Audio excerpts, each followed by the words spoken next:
All right, so you ready to dive into something pretty interesting today? Always. Okay, good, good. We always try to find some really interesting snippets and things to deep dive into. And this one, we actually got it's from a foreign language website. Oh, cool. Yeah, yeah. And it's from a YouTube support forum, Okay. entirely in Arabic. Interesting. So, how do we even approach this? I mean, we don't read Arabic. Right. And I think that's a good question. I mean, obviously, we have some tools that are at disposal to help us understand what we're looking at. Yeah. But even the fact that it's in Arabic, I think is interesting. I mean, Arabic is one of the most spoken languages worldwide. Hmm.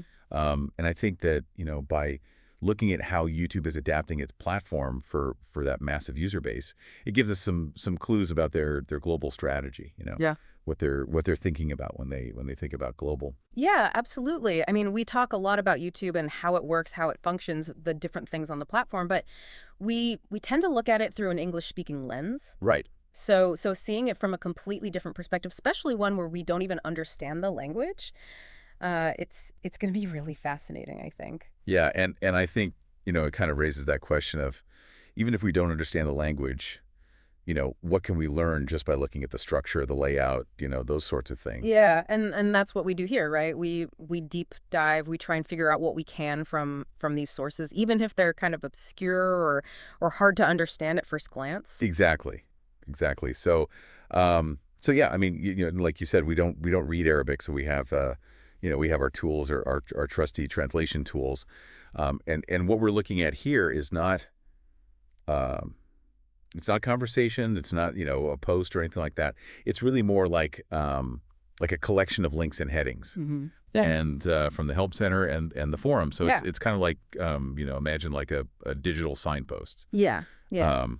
but in Arabic. Got it. So what kind of things are we seeing here? Well, so when we put this through the translator, we see translations of some pretty familiar phrases, things like skip to main content, Right. YouTube help, Google help center, and just the structure of all of that. Yeah. The way it's all laid out suggests that this is a navigation menu. Probably a sidebar, and it's basically guiding Arabic-speaking users to different support resources. So it sounds like, even though it's in a different language, structurally, it's pretty similar to what we would expect to see, on an English language YouTube support page. Yeah, exactly. The basic layout, the purpose, it all seems to be pretty much the same, just tailored for a different audience. Right. So what kind of help are they offering on this page? Well, it's actually surprisingly comprehensive.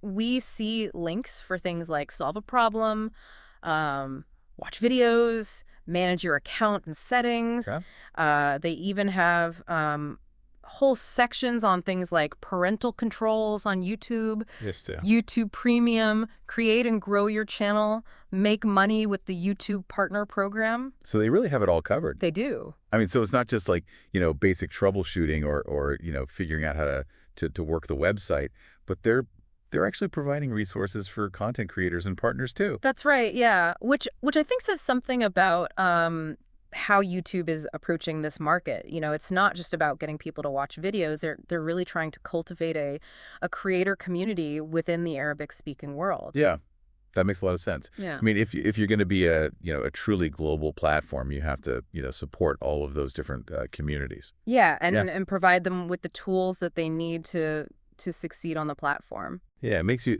realize, like, something as simple as online help. It involves a lot when you're operating on a global scale. Oh, yeah, absolutely. I mean, translation's just the tip of the iceberg, really. Right, right. There's so much more to it than that. Now, there's something on this page that really caught my eye, and it's this long string of numbers. It's 1-800-247-0-254-7420-32989. Wow. Okay, that's a lot of numbers. It is. What do you think it is? Well, I don't know. At first, I thought maybe it was a phone number, but it just seems, way too long to be a phone number. Yeah, it's unusually long. Yeah, and it has too many digits. Yeah. So I don't know. Could it be a user ID? Could it be, some sort of internal reference code? It's possible. I mean, we see those kinds of things all the time. working with websites. It's hard to say for sure without, more context, but it definitely piques the curiosity, doesn't it? Yeah. It does. It does. I mean, it just makes you wonder what goes on, behind the scenes of a platform as big as YouTube. Yeah, absolutely. And just thinking about this Arabic language support page, I think it just reminds us, of the challenges of global platform support. Hmm.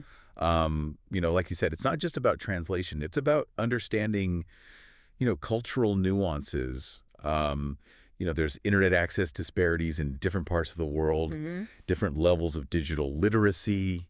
There's all these different factors that come into play when you're trying to support a truly global audience. Yeah. And YouTube, I mean, they're one of the, if not the biggest video platform in the world with this massive global user base. So, I mean, they're navigating a pretty complex landscape. For sure. I mean, this snippet, it might seem like a small thing, just a little piece of a web page, Okay. but it raises some pretty important questions, I think. Like, how does YouTube adapt its platform for right to left languages like Arabic? Right. How do they ensure that content moderation policies are culturally sensitive and effective across, all these different regions? Right. It's not a one-size-fits-all approach. No, not at all. And these are, I mean, just a few things to consider, I think, as we think about the complexities of supporting a global platform. Yeah. And I think, for our listeners, for those of us who use YouTube every day, it's easy to forget just how much work goes into making these platforms accessible to everyone around the world. Yeah, I think that's a really good point to end on. I mean, it's easy to take these platforms for granted. Yeah. But there's so much going on behind the scenes, and so much thought and effort goes into making them work the way they do. Yeah.